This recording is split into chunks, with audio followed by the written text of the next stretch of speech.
Bonjour, je suis le docteur Guillaume Font. Donc aujourd'hui, je vais vous présenter les dernières approches thérapeutiques sur les liens entre l'inflammation et l'origine et le traitement de la dépression.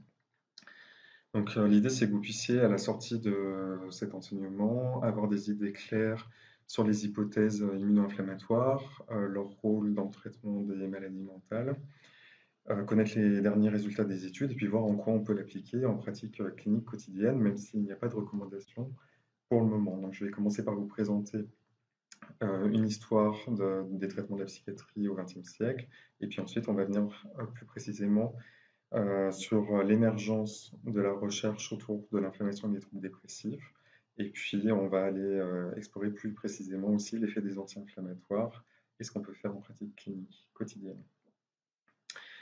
Alors, quand on raconte l'histoire des traitements de la psychiatrie au XXe siècle, souvent on fait commencer l'histoire à l'avènement de la psychopharmacologie dans les années 50. Et on a oublié que la première grande révolution thérapeutique en 1918, c'était la pyrétothérapie, donc le traitement des maladies mentales par l'administration d'agents infectieux inactivés qui provoquaient une fièvre. Et ça a été le traitement de référence des troubles psychotiques pendant toute la décennie des années 20. Ensuite, cette pyrétothérapie a été remplacée dans les années 30 par ce qu'on a appelé les thérapies de choc, donc la cure de Saquel, le coma insulinique, la lobotomie frontale et la sismothérapie, l'électroconvulsivothérapie que l'on utilise encore actuellement. Et il est intéressant de constater qu'il y a seulement 2 prix Nobel qui ont été décernés en psychiatrie, un pour la malaria-thérapie en 1927 et un en 1949 pour la lobotomie frontale.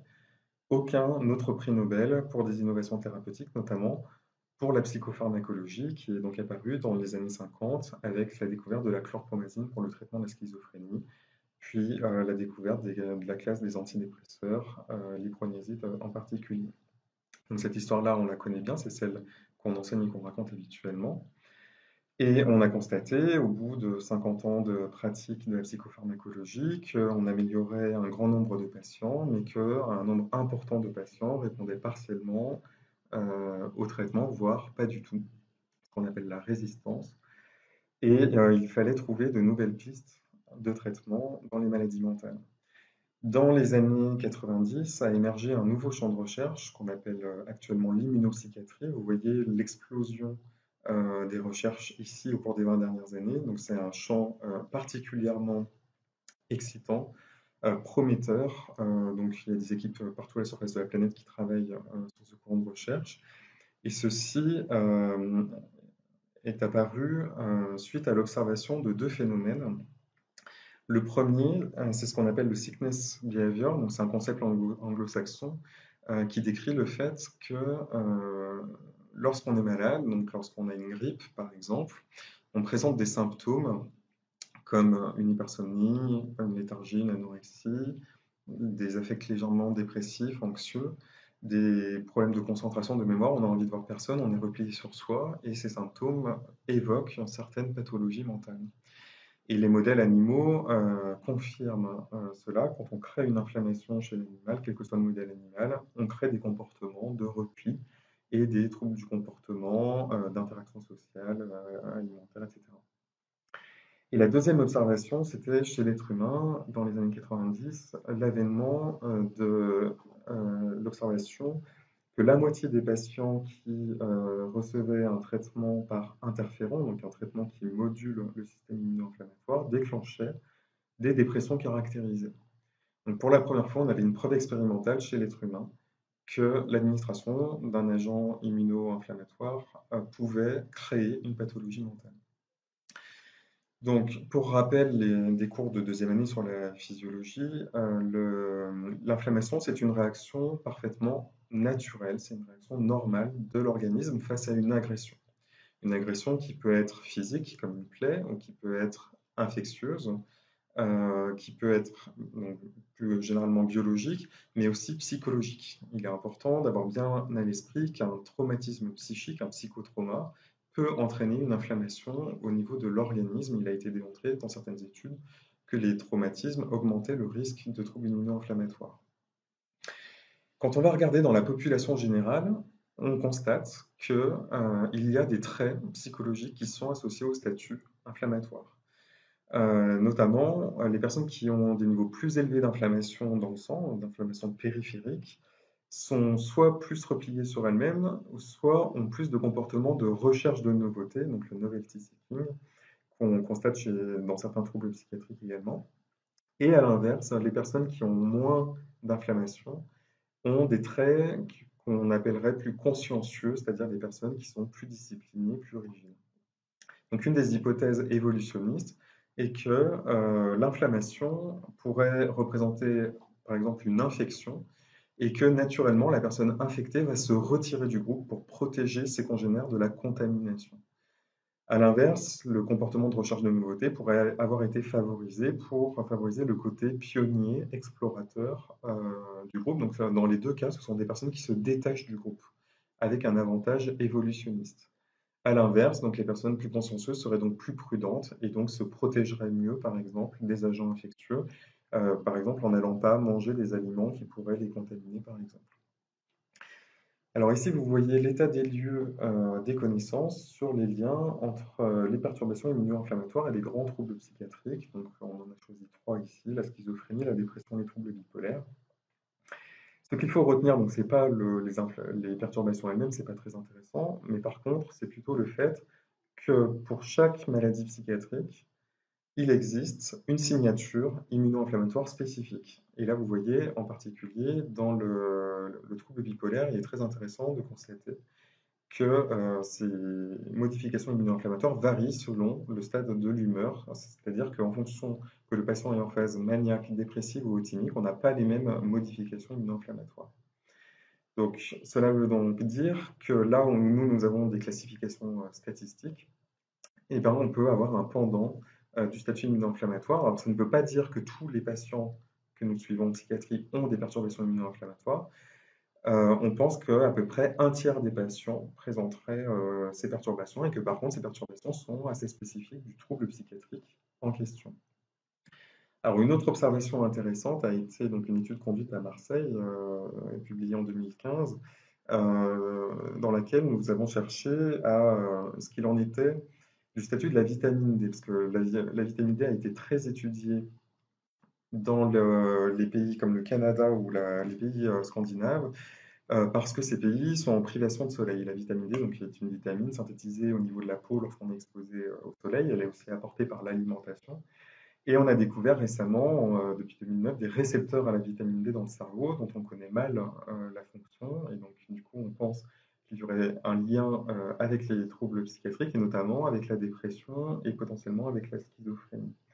Et donc, dans cette étude, on allait regarder chez les patients qui étaient hospitalisés à Marseille, ce qu'il en était, parce qu'a priori, donc, il n'y avait pas de problème d'exposition au soleil, et pourtant, on a constaté que 40% des patients hospitalisés présentaient une carence sévère en vitamine D, c'est-à-dire moins de 25 nanomolaires, donc ce qui est une indication médicale de supplémentation immédiate, avec ou sans symptômes cliniques. Donc, la vitamine D est une vitamine particulière qui module le système immuno-inflammatoire, et donc là, on pense que là aussi, il y aurait un lien avec les troubles immuno-inflammatoires que l'on a décrits précédemment. Alors, l'idée, c'est que maintenant, on est en train de changer de paradigme. On reste dans la logique, finalement, de l'approche statistique des années 60 avec le DSM, où on veut trouver des groupes homogènes de patients, mais plutôt que de se baser sur les symptômes que nous voyons cliniquement pour décrire les patients, cette fois, nous allons chercher des origines physiopathologiques différentes et reclasser les patients, non pas en fonction de leurs troubles psychiatriques, mais en fonction des perturbations biologiques qu'ils présentent et proposer des traitements adaptés. C'est ce qu'on appelle la médecine de précision. Donc ici, vous voyez par exemple dans la dépression en quoi les perturbations retrouvées pourraient conduire à différents types de profils et à des traitements sur mesure en fonction des perturbations retrouvées. Alors la question qui se pose tout de suite dans l'inflammation, c'est quel est le bon marqueur inflammatoire, surtout en pratique clinique au quotidien, qu'est-ce qu'on peut utiliser? Parce que ce sont des études de recherche, donc la plupart des marqueurs, on ne les a pas en pratique courante. Celui qu'on utilise le plus et qui ressort le plus associé à la dépression, c'est la CRP, la C-réactive protéine. Alors, il est très important de retenir que c'est la CRP ultra sensible qu'il faut doser. Alors, c'est une CRP qui coûte 6 fois plus cher que la CRP classique. Elle n'est pas disponible dans tous les laboratoires et pas dans certains services hospitaliers. Elle n'est pas forcément prodiguée dans tous les laboratoires non plus. Il y a certains CHU où c'est que en médecine interne qu'on peut doser la CRP ultra sensible. Ça, c'est des choix qui sont faits au niveau local. Et pourquoi est-ce important? C'est parce que la CRP ultrasensible donc, va permettre de détecter des CRP plus basses, alors que la CRP classique généralement a un seuil à 5 ou 6 mg par litre. Le but de la CRP classique, c'est d'identifier une infection, une inflammation aiguë. Alors que le but de la CRP ultrasensible, c'est de détecter ce qu'on appelle une inflammation de bas grade.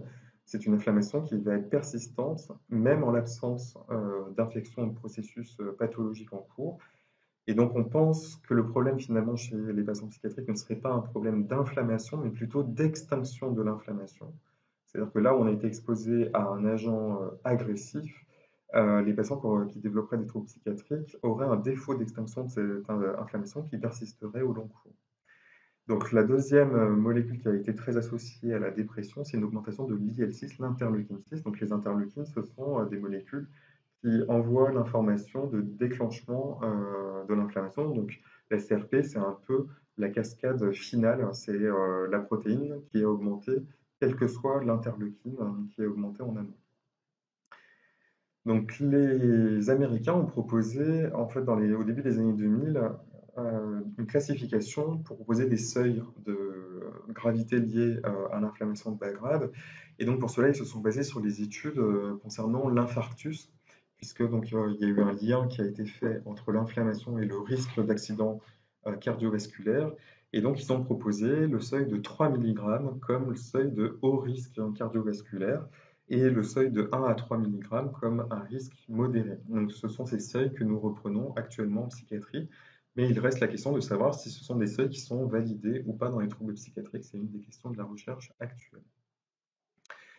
Alors il est intéressant de constater que dans le suicide, il y a une interleukine aussi qui a été retrouvée augmentée, c'est l'interleukine 1 bêta. Alors c'est une interleukine plus difficile à doser puisqu'elle est beaucoup plus labile, c'est-à-dire qu'elle disparaît beaucoup plus vite après une inflammation et notamment le dosage est beaucoup plus variable.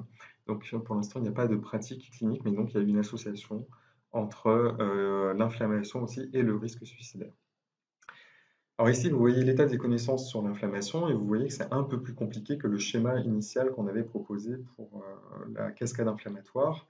Et je vais vous proposer de faire un focus en particulier sur le cerveau et notamment sur la barrière hémato-encéphalique. Donc, ce qui se passe quand on a une inflammation dans le sang, donc une CRP augmentée par exemple, qui est le marqueur d'inflammation, c'est que la barrière hémato-encéphalique, donc cette barrière qui est notamment censée protéger notre cerveau, le rendre imperméable, devient perméable en certains endroits. Et ça va créer tout un tas de cascades de neuroinflammation et donc notamment l'activation par les récepteurs PRR que vous voyez ici, de ce qu'on appelle l'inflammasome. L'inflammasome, c'est un complexe protéique inflammatoire et qu'à partir de là, tous les événements perturbateurs dans le cerveau vont être déclenchés. Donc l'idée, c'est de pouvoir proposer par exemple une extinction directe à ce niveau-là de la cascade inflammatoire pour protéger le cerveau en cas d'inflammation périphérique chronique. Donc ici, vous voyez ce que j'avais évoqué tout à l'heure, les résultats de cette étude qui démontrent que le fait d'être exposé à des traumatismes dans l'enfance, et on sait que c'est un des plus grands facteurs de risque de troubles psychiatriques à l'âge adulte, est associé à une augmentation des interleukines. Alors l'idée, c'est qu'en fait, on a des grands systèmes dans l'organisme, hein, le système inflammatoire, le système immunitaire, donc très lié, le système hormonal, l'axe du stress, l'axe HPA, et que tous ces systèmes sont liés, le système du stress oxydatif également, et que si l'un des systèmes est perturbé, les autres systèmes le sont également.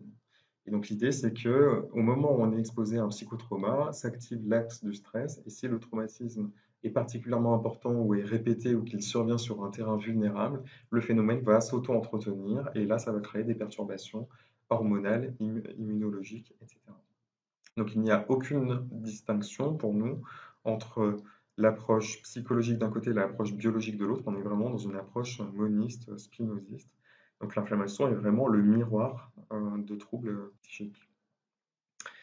Alors peut-être que vous vous demandez quelles sont les sources de l'inflammation. On a déjà évoqué quelques-unes. Donc les psychotraumas dans l'enfance, on l'a vu. Les infections, on l'a évoqué aussi. Donc l'exposition à des infections précoces, donc notamment pendant la grossesse, mais pas que, aussi pendant l'enfance, l'adolescence, pourrait conduire à plus d'inflammation. Et donc notamment, on pense que toutes les infections qui peuvent toucher le système nerveux central pourraient être associées à plus de troubles psychiatriques à l'âge adulte. Donc il y a une grande littérature autour de toxoplasmose et schizophrénie. Le virus HSV aussi, le virus influenza, la grippe ont été associés à plus de maladies mentales, des troubles bipolaires aussi. Et puis, parmi les grandes sources d'inflammation qu'on trouve chez nos patients, il y a l'obésité abdominale. Donc, on sait que beaucoup de nos patients ont un surpoids, voire une obésité morbide. La consommation de substances, notamment le tabac est un gros pourvoyeur d'inflammation, le cannabis également, l'alcool également. Alors, ce qui est très intéressant, c'est qu'on a retrouvé pour le tabac un lien entre l'inflammation et la dépendance à la nicotine. Alors, il faut savoir que la nicotine est un agent anti-inflammatoire. Donc, il y a une hypothèse comme ça d'automédication où les patients peut-être s'auto-administreraient de la nicotine comme ça pour améliorer leur statut inflammatoire. Bon, évidemment, à côté de ça, il y a 2500 molécules de goudron inflammatoire avec la nicotine. Donc, voilà, on ne sait pas exactement pour l'instant distinguer les différents phénomènes, mais cela pourrait avoir un impact sur le traitement du sevrage tabagique, par exemple. Certains traitements psychotropes sont aussi pourvoyeurs d'inflammation et puis d'autres sont anti-inflammatoires. Il est très intéressant de constater que certains antidépresseurs ont des propriétés anti-inflammatoires, on va y revenir. Et puis, il y a des liens très forts entre l'inflammation et les perturbations du sommeil.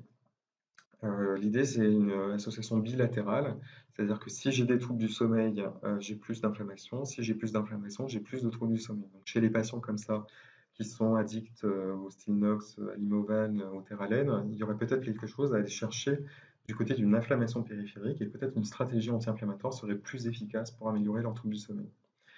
L'absence d'activité physique aussi, la sédentarité, est associée à plus d'inflammation. Alors, qu'est-ce qui se passe quand on fait de l'activité physique? C'est qu'au moment où on fait l'effort, en fait, ça augmente l'inflammation. C'est-à-dire que la lyse des muscles est inflammatoire. Mais ça va aussi activer les mécanismes anti-inflammatoires, c'est-à-dire la phase de récupération améliore l'inflammation. Et donc, chez des patients pour lesquels on ferait une hypothèse qui aurait un défaut d'extinction de l'inflammation, ben, faire du sport pourrait améliorer cette extinction de l'inflammation. Et puis enfin, donc la dernière source potentielle d'inflammation qui est la plus à la mode, c'est le microbiote intestinal, et ça fera l'objet d'un autre enseignement. Et donc l'idée, c'est que cette inflammation, en fait, pourrait conduire à des troubles, des symptômes psychiatriques purs, comme des troubles de l'humeur, des troubles psychotiques, et puis aussi à un déclin cognitif, notamment lorsqu'elle est prolongée. Cette étude est l'étude qui a eu le prix de la meilleure publication en psychiatrie en 2016 au CFP, au Congrès français de psychiatrie, et a montré que, c'est une étude française hein, qui a montré que l'inflammation périphérique de bas grade était associée à plus de troubles cognitifs dans la schizophrénie. Donc là, pour la première fois, on a une piste biologique de traitement des troubles cognitifs dans la schizophrénie, parce que pour l'instant, le traitement de référence, c'est la remédiation cognitive. Et l'idée serait de pouvoir, chez les patients qui présentent une inflammation, proposer des stratégies anti-inflammatoires pour améliorer la cognition dans la schizophrénie. Alors, quand on fait le lien entre toutes ces études et les études dans les autres spécialités psychiatriques, apparaît une théorie qu'on appelle la théorie de l'inflammaging. L'idée, c'est qu'en fait, une inflammation de bas grade entraînerait un vieillissement cellulaire accéléré, général, dans l'organisme, et que selon la pathologie dans laquelle on se trouve, hein, que ce soit en psychiatrie ou hors psychiatrie, donc il y aurait un vieillissement cellulaire accéléré. Et dans la schizophrénie, cela se traduirait par exemple par un déclin cognitif précoce. Donc on rejoint la notion de démence précoce qui avait été décrite au début du XXe siècle. Et cela expliquerait aussi que chez les sujets qui ont des troubles psychiatriques, on retrouve des problèmes comme un syndrome métabolique à des âges précoces. Donc j'ai un ami cardiologue qui avait vu les chiffres des syndromes métaboliques chez les patients schizophrènes qui se consultaient au centre expert et qui m'a dit que pour lui, c'était les mêmes chiffres qu'il avait dans une population diabétique âgée de 55 ans en moyenne, alors que nos patients en psychiatrie avaient 32 ans d'âge moyen. Donc là, on voit bien que finalement, chez nos patients en psychiatrie, il pourrait y avoir un vieillissement cellulaire accéléré et donc que des stratégies anti-inflammatoires ou antioxydantes pourraient prévenir ce déclin. Alors on en arrive à la partie thérapeutique. Une fois qu'on a vu tout ça, qu'est-ce qu'on peut proposer à nos patients en pratique clinique courante? Alors comme je vous le disais précédemment, une des premières observations est que les antidépresseurs que nous prescrivons en pratique courante ont une propriété anti-inflammatoire, notamment ils font baisser l'IL-6, dont on a vu qu'elle était associée à plus de troubles dépressifs lorsqu'elle était augmentée. Et donc ça veut dire qu'en pratique clinique, quand on prescrit des antidépresseurs, parfois on se dit qu'on améliore le patient parce qu'on augmente la sérotonine dans le cerveau, et peut-être en fait qu'on améliore aussi certains patients parce qu'ils ont une inflammation et qu'on améliore leur statut inflammatoire. Donc on améliore le sickness behavior qu'on a décrit précédemment. Alors cette étude, c'est l'étude à retenir du champ de l'immunopsychiatrie, parce que ça a été une étude donc, publiée dans les anciennes archives de psychiatrie, qui sont donc devenues le JAMA Psychiatrie. Et c'est une étude de 2012 de Charles Raison et ses collaborateurs qui démontrent en fait dans une étude, un essai contrôlé randomisé, où ils administrent l'infliximab, donc un agent qui modifie le statut inflammatoire, chez des gens dépressifs qui n'ont pas répondu à un antidépresseur. Et quand ils comparent les deux groupes, donc traitement versus placebo, ils voient aucune différence.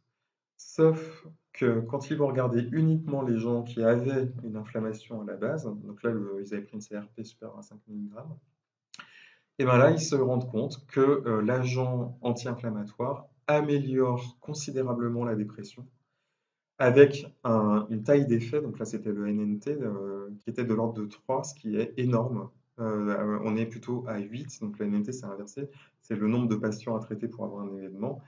Et donc on était donc dans une taille d'effet très très très supérieure aux antidépresseurs classiques qu'on prescrit en psychiatrie. Donc cette étude a donné vraiment une grande inspiration pour la suite pour proposer des traitements de précision dans les troubles dépressifs. Alors, quel est l'arsenal thérapeutique que nous avons en pratique clinique courante? La première constatation, c'est qu'il existe des anti-inflammatoires que vous connaissez tous, qui sont les oméga 3, qui ont un excellent rapport bénéfice-risque. Les oméga 3, ce sont des compléments alimentaires, il n'y a pas besoin de prescription. Tout le monde peut s'en procurer dans les grandes surfaces ou dans les parapharmacies. Et il est important de retenir que ce sont surtout les oméga 3 de type EPA, donc l'EPA c'est l'acide éicosapentaénoïque, qui ont des propriétés qui sembleraient intéressantes dans la dépression. Enfin, on y reviendra. Ensuite, il y a les anti-inflammatoires non stéroïdiens, les INS, qu'on connaît tous en pratique clinique. Donc, le plus connu, c'est l'anticox-1, c'est l'aspirine. Donc, à faible dose, elle est anticox-1, et à forte dose, elle est anticox-1, anticox-2. La COX, pour rappel, c'est la cyclooxygénase qui est à l'origine de la cascade inflammatoire des prostaglandines. Et on a aussi donc, les agents spécifiques anticox-2. Donc, le célicoxib a été le plus étudié. Mais le problème, c'est qu'aux États-Unis, il y a une black box qui a été mise sur cette classe parce qu'il y a eu en 2004 l'affaire du Vioxx. Le Vioxx était un anticox-2 et il y a eu une augmentation de la mortalité cardiovasculaire chez les patients traités par Vioxx et dont on ne connaît pas très bien le mécanisme. Et du coup, toute la classe des anticox-2 ont eu une restriction de prescription. Donc généralement, on réserve ça à des cas plutôt sévères ou résistants et sur des durées plutôt limitées dans le temps. Ensuite, il y a un antibiotique qui a été particulièrement étudié, qui est la minocycline. Alors pourquoi la minocycline? C'est parce que c'est un des rares antibiotiques qui pénètre la barrière hémato-encéphalique, donc qui va dans le cerveau, et qui a des propriétés anti-inflammatoires. La minocycline, c'est un antibiotique qui était beaucoup prescrit pour l'acné chez l'adolescent, et il y a eu une restriction d'utilisation qui a été émise en 2009 par la HAS à l'époque, parce qu'il y a eu des syndromes immunoallergiques graves, donc quelques-uns qui ont été décrits. Et donc maintenant, c'est un antibiotique de deuxième intention.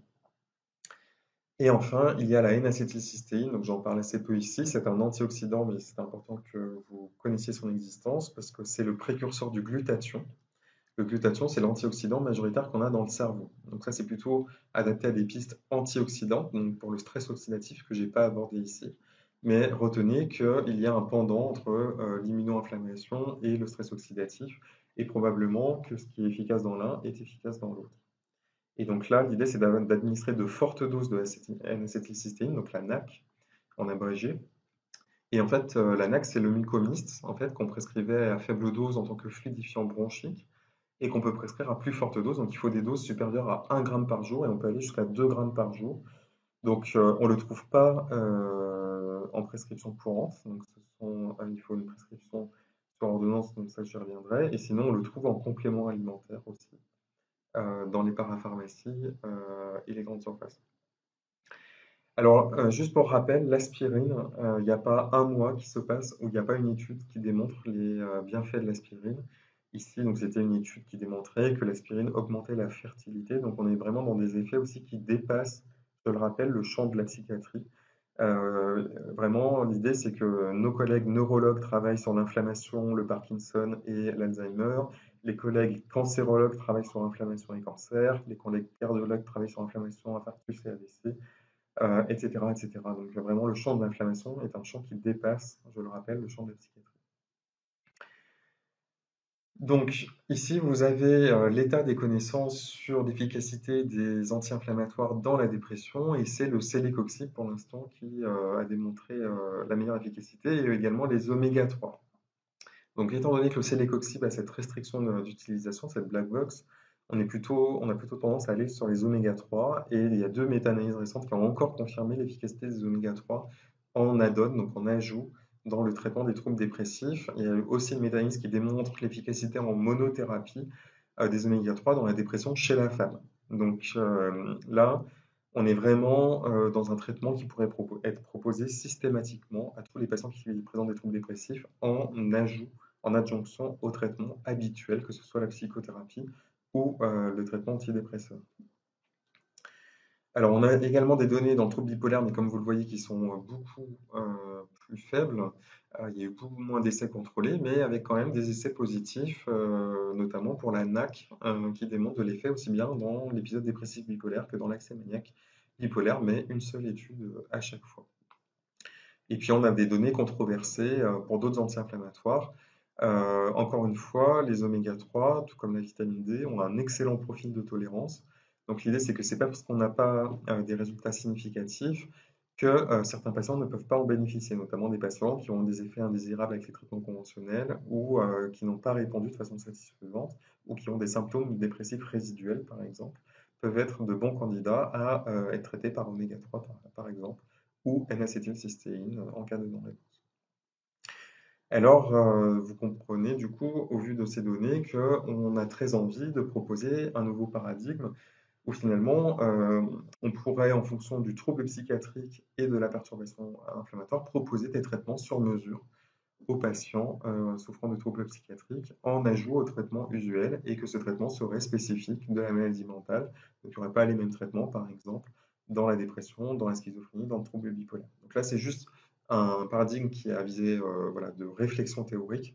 Il n'y a pas encore de validation de ce modèle-là en pratique clinique.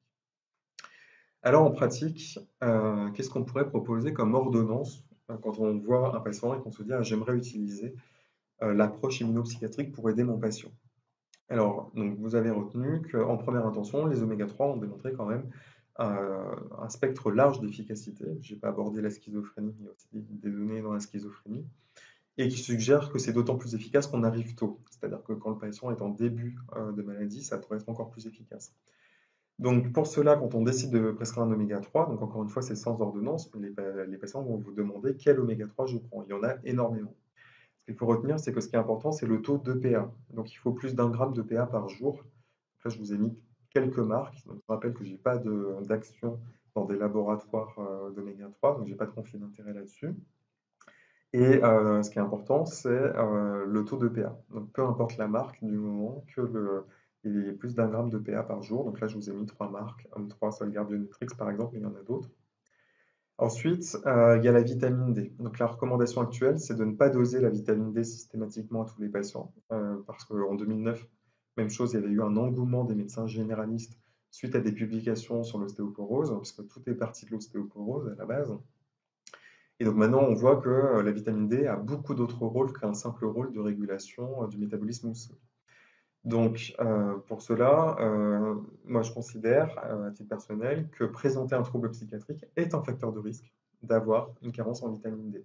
étant donné que nous sommes dans un pays où il y a énormément de carences. Vous l'avez vu avec les données, notamment donc, dans les troubles psychiatriques qui ont été trouvés à Marseille, par exemple, mais aussi dans d'autres centres français. Quand il y a une pathologie psychiatrique sévère, il y a de grands risques qu'il y ait une carence en vitamine D. Donc pour moi, le bénéfice est à la prescription assez largement, vu qu'il n'y a quasiment aucun effet secondaire à avoir une supplémentation en vitamine D.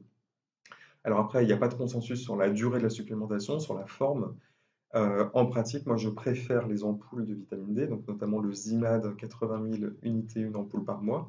Pourquoi le Zimad? Parce qu'apparemment, l'excipient serait mieux toléré que l'UV-dose, par exemple. Ça, c'est certains naturopathes qui recommandent ça. Je n'ai pas d'avis là-dessus, mais en tout cas, donc cet argument est apprécié aussi de beaucoup de patients qui sont assez sensibles à la question de l'excipient, excipient qui pourrait avoir des effets secondaires lui-même. Et puis sinon, il y a l'Orocal qui peut être prescrit en comprimé. Voilà. Mais l'avantage de l'ampoule, c'est que c'est pris pour 4 semaines. Donc au moins, une fois que l'ampoule est bue, on est sûr que le patient est supplémenté pour les 4 semaines suivantes. Ensuite, donc, il y a la question, voilà, combien de temps? Bah, moi, j'ai tendance à dire, c'est aussi longtemps que le patient présente des troubles psychiatriques. Je favorise beaucoup ça pendant l'automne et l'hiver, qui sont des périodes à risque de troubles psychiatriques, parce qu'en automne, on est moins exposé, il y a de fortes variations de luminosité, et on sait que la diminution de luminosité peut déclencher des épisodes dépressifs ou des rechutes d'un trouble bipolaire. Donc, il y a aussi cet argument-là pour la prescription de vitamine D. Donc en pratique, c'est vrai que je prescris assez largement de la vitamine D à partir de septembre et jusqu'à la fin mars aux patients que je suis en consultation. Il y a des effets aussi probablement de protection infectieuse. J'ai un collègue qui m'a témoigné par exemple que depuis qu'il prenait de la vitamine D l'hiver, ben, il n'avait plus cette espèce de toux traînante, d'encombrement, de sinusite à bas bruit qu'il avait les années précédentes. Donc c'est un témoignage qui vaut ce qu'il vaut, mais en tout cas, il y a beaucoup de personnes qui rapportent les bienfaits d'une supplémentation en vitamine D et pas que sur le plan psychiatrique. Ensuite, il y a une prescription qu'il ne faut pas négliger, qu'on néglige beaucoup trop en psychiatrie, qui est la prescription alimentaire. On ne passe pas assez de temps à parler de l'alimentation en psychiatrie. Alors moi, je passe de plus en plus de temps à en parler avec les patients qui apprécient cette discussion-là parce que la croyance que nous sommes déterminés par notre alimentation, elle est assez largement répandue et beaucoup plus dans la population générale que parmi les médecins, hein. Et donc, il est toujours intéressant de décentrer la question justement de la psychiatrie, des symptômes psychiatriques, pour aller vers la vie courante. Et les patients apprécient qu'un psychiatre puisse s'intéresser à leur mode de vie, à ce qu'ils mangent, à l'activité physique. Voilà, c'est une approche holistique qui plaît beaucoup. Alors, que recommander en pratique? Parce qu'on n'a pas non plus un temps éternel pour discuter avec les patients. Donc, ce qu'il faut retenir, donc, c'est des messages très simples. Donc, c'est de limiter tous les sucres raffinés. Donc, ça veut dire tout ce qui est transformé, toutes les pâtisseries, tous les biscuits, tous les sodas. De limiter toutes les graisses saturées, donc tous les plats préparés, toutes les pizzas, voilà, tous les fromages fondus. Et de choisir d'augmenter la part de fibres et de protéines dans l'alimentation. Donc ça veut dire tout ce qui est vert. Donc en pratique, moi ce que je recommande, c'est le régime des triathlètes, en fait, qui recommande que la moitié de l'assiette doit être composée de verre, donc c'est-à-dire de légumes verts ou de salade, et puis un quart de protéines animales ou de poissons, et donc par exemple escalope de dinde, blanc de dinde, et puis un quart de féculents, le riz par exemple, le riz complet qui pourrait être un des meilleurs féculents, ou le quinoa ou le boulgour. Et puis d'associer à ça des noix qui sont riches en oméga 3 par exemple, donc c'est une source intéressante d'oméga 3 dans l'alimentation. Pour rappel, il y a des oméga 3 dans les poissons, beaucoup, dans les poissons gras, notamment le saumon. Le problème, c'est que la plupart des poissons que nous consommons sont des poissons congelés et qu'au-delà de 6 mois, il n'y a plus une trace d'oméga 3 dans les poissons congelés. Donc il faut consommer des poissons frais et tout le monde ne peut pas avoir accès à des poissons frais, il y a un coût. Et puis il y a d'autres problèmes avec les poissons frais au niveau écologique et puis au niveau du mercure aussi. Ensuite, en deuxième intention, si ces premières stratégies n'ont pas fonctionné, donc il y a des traitements anti-inflammatoires qui peuvent avoir un rapport bénéfice-risque intéressant, notamment l'aspirine à faible dose. Donc la faible dose permet de limiter le risque hémorragique. Et puis, donc c'est un anticoxin, c'est le seul anticoxin qu'on a dans notre arsenal thérapeutique. Et donc les études sont plutôt en faveur de l'approche anti-COX-1. Donc la COX-1, c'est la cyclooxygénase qu'on a à l'état naturel dans le corps, qui est en permanence chargée de la veille inflammatoire du corps. La COX-2, c'est celle qui est activée quand on a une infection aiguë, raison pour laquelle les premières études allaient vers les anti-COX-2, et puis finalement on est en train de s'intéresser de plus en plus aux bienfaits de l'aspirine. Ensuite, il y a la NAC, la N-acétylcystéine. Alors là, je vous ai mis l'acétylcystéine parce que finalement, les deux, que ce soit la N-acétyl ou l'acétylcystéine, seraient des précurseurs de glutathion. Donc finalement, les deux pourraient être intéressantes. Et vous avez l'acétylcystéine en disposition libre sur prescription aussi. Et donc, par exemple, on pourrait commencer à une dose de 1,2 g par jour, donc 2 comprimés de 600 mg, et monter jusqu'à 3 comprimés par jour. Voilà, il y a une indication jusqu'à 2 grammes par jour, une bonne tolérance. Par contre, faites bien attention de le prescrire au moment des repas, parce que comme pour les antibiotiques, il peut y avoir une intolérance digestive lorsque c'est pris à jeun, donc des aigreurs d'estomac très désagréables si jamais la NAC est prise à jeun.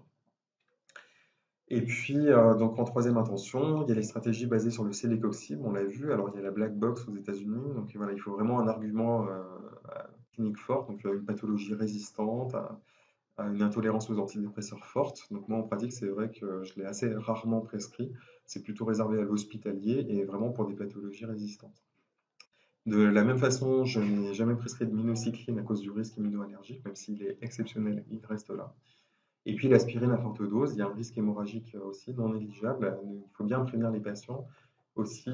Donc déjà vérifier l'absence de contre-indication, donc ne pas hésiter à demander l'avis du généraliste ou du cardiologue, l'absence d'antécédents d'ulcères gastro-duodénal et d'informer du risque hémorragique et notamment de bien arrêter l'aspirine avant une intervention, notamment chez le dentiste, par exemple.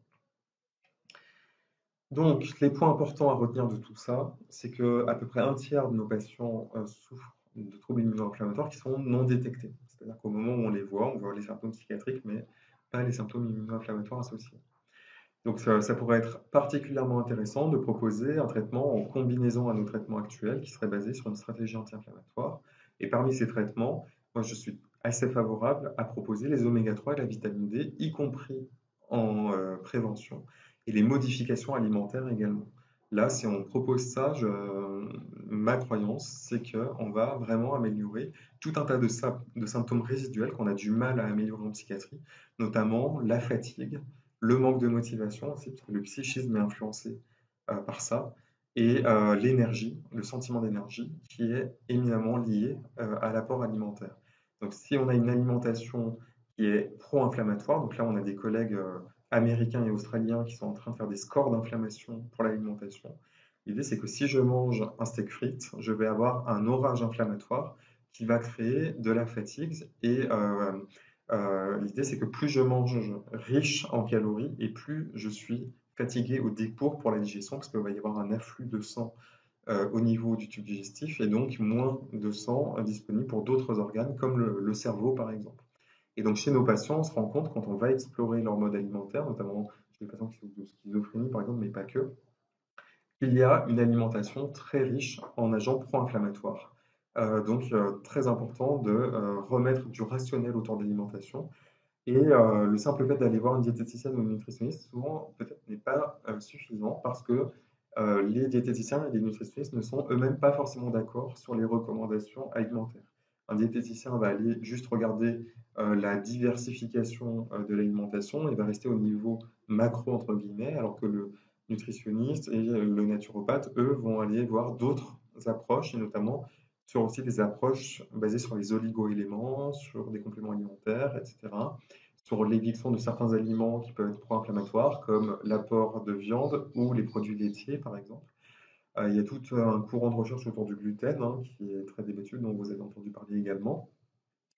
Et donc, voilà, tout cela, très différentes chapelles, mais ce que je vous ai présenté, c'est le consensus, c'est-à-dire limiter les graisses saturées, les sucres rapides et favoriser les protéines et les fibres et l'apport diversifié et notamment l'apport de tout ce qui est vert, donc les légumes qui ont des propriétés anti-inflammatoires et antioxydantes. Voilà, donc à partir de là, donc vous avez l'état des lieux voilà, très sommaire. Donc l'idée c'était de vous présenter une introduction à tout ça. Donc, je serais ravi de répondre à vos questions. Vous avez mon mail, guillaume.fond@gmail.com.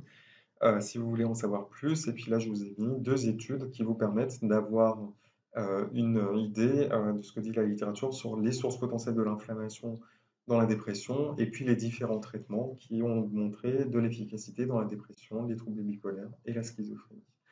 Je termine sur cette citation que je trouve très inspirante d'un prix Nobel, Albert Zen, qui a eu le prix Nobel en 1937 pour la découverte de la vitamine C.